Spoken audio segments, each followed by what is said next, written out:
Alright, so welcome back to my channel, guys. We're going to be talking all about the roleplay station, and we will be talking about that in the MMI sense, and 5 tips on how to smash that roleplay, which is very tricky in terms of being a station. It's fun for us being interviewers, it's not fun for you guys being interviewees.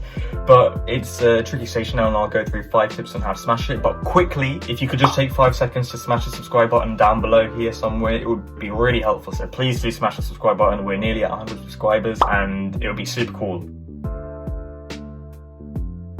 Now, honesty is the most important thing in the roleplay. If you get a scenario, for example, your friend has been looking after your other friend's house and has knocked over a vase, what do you do? Now, they might be the friend who's knocked over the vase, and they might start asking you whether you can just buy another vase and whether they can put it in the friend's house and just say that nothing's broken. An identical vase, they will keep trying to ask you to do that. They will try and nudge you in the wrong direction. You need to stand firm with your moral beliefs and say, no, even though, you know, that might be a reasonable scenario and a reasonable resolution, we've got to be honest here, we've got to admit that we've made a mistake here, we've knocked over his vase, and then we'll get on to paying for it and etc. But first thing first, we always be honest. In a hospital, if you've made a mistake, you always be honest, and even if there's a better solution out there which doesn't involve you being honest, it's the patient's healthcare, it's a human right, you've got to stay honest. And that is the most important thing. If you take anything out of this video, stay honest.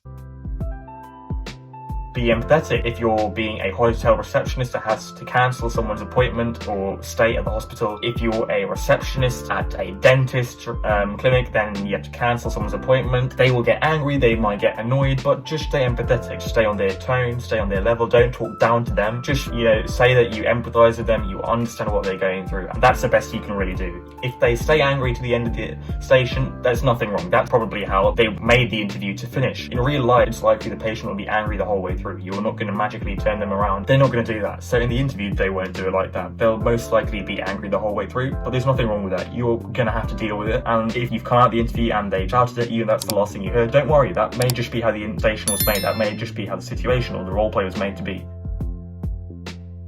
Number 3, now this links nicely onto the previous one. Don't get angry or rude. Now, if they start shouting at you or start being annoying, for example, they start talking about injections and they say, you know what, I don't believe in this injection, I don't think that it's real, I don't want it, can I have something else? And they start saying, I don't want this, can I have another course of treatment, I really don't want it, yada yada yada. You know, those kind of people, those patients, which, you know, they are in real life, they do exist, these kind of patients. But if they play a patient like that who's just really annoying, don't get rude back to them. You've got to stay sympathetic and you've got to say, you know what, here's the best course of treatment that we can offer you. If you wouldn't like it, then obviously it's up to you. Not just in a doctor scenario, but also, for example, in the previous example of being a hotel receptionist, if they're being really annoying and they're saying, no, no, no, I want my appointment, I'm not gonna change it, I have to stay here for this number of weeks on this date. Don't start getting angry and saying, no, no, we can't do it. Just say, I'm sorry, unfortunately, we cannot do anything more.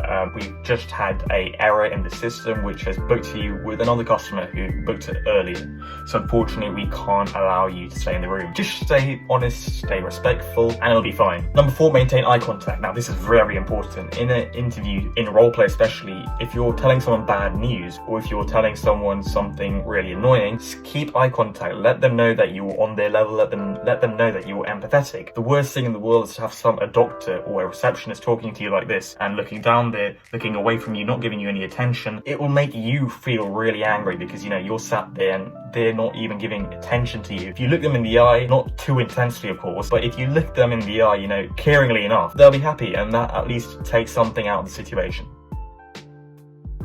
Now, the final thing is your tone of voice. It's very important to keep a respectful tone of voice when you're speaking to a patient or to a customer or to a friend. It's always important to stay respectful and to stay, you know, on their level. You don't want to talk to them from a condescending tone. You don't want to talk to them from an annoying tone. You want to just be in the middle, sort of respectful and giving them the self-respect that they would deserve as a patient. Always make sure you're speaking slowly, speaking at a set tone. Don't change your pitch of your voice. Stay toned, stay slow, and stay respectful, basically. That's all I can really say. You guys know how to do it. If you were talking to a teacher, or if you were talking to example, a family member, how you would talk to them, you know, nice and respect. And that's really important because, you know, these small things like tone of voice, eye contact, body language can carry actually a significant load of marks in the roleplay stage. So please do be aware of that. Now, that's everything I can think of in the interview roleplay station. Obviously, if you guys have any other questions, please do drop them in the comments below. If you guys enjoyed the video, smash the like button and subscribe. Please do subscribe. We are nearly 100 subscribers, so again, it would be really important. then for me to hit that would be really cool. And yeah, if you've got any other things you want to ask me, drop them in the comments below, and follow me on Instagram as well. I'll leave it up here, so just follow me for any news about new videos, etc. And that's everything. Yeah, that's all I can think about. See you guys in the next video. Peace.